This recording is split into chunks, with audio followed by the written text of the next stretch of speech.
दोस्तों, अगर डर ही कदम रोक दे तो मंजिल तक कौन पहुंचेगा। एक किनारे एक विशाल बरगद का पेड़ था जिसके ऊंचे पत्तों में एक नन्ही चिड़िया सोना रहती थी। आसमान की ऊंचाइयों को छूने के लिए अन्य पक्षी उड़ते जाते थे, पर सोना अपने सपनों को आंखों में भर के उन्हें देखने का काम करती थी। उसके दिल में हमेशा यह ख्वाब था कि वह भी उन उड़ने वाले पक्षियों की तरह आसमान में उड़ सके।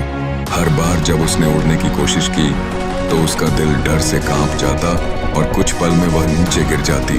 आसपास के पक्षी उसका मजाक उड़ाते, हंसते और कहते, तू कभी नहीं उड़ पाएगी। सोना चुप रहती, लेकिन उसकी आत्मा में एक आवाज गूंजती, मैं छोटी हो सकती हूँ लेकिन मेरे सपने बड़े हैं। इस सोच ने उसे कभी हार मानने नहीं दिया। एक शाम बरगद की जड़ों के पास एक बुजुर्ग कबूतर आया। उसने सोना की कोशिशों को देखा और कहा, गिरने से उड़ान नहीं रुकती, उड़ना पंखों से नहीं इरादों से होता है। यकीन रखो, तुम्हारे अंदर वो हौसला है जो तुम्हें ऊंचाई पर ले जाएगा। तो कबूतर की बातों में एक नई ऊर्जा थी।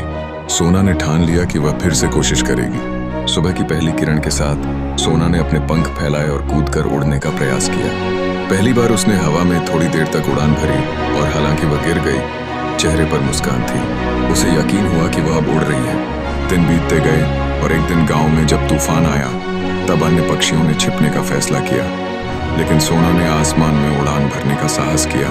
तूफान के बीच में हर बार गिरने पर वह उठती और फिर से कोशिश करती। अंततः जब तूफान थमा तो सोना को बादलों के पास उड़ते देखा गया। उन सभी पक्षियों ने उसे निहारते हुए महसूस किया कि उसने अपने डर को पार कर लिया है।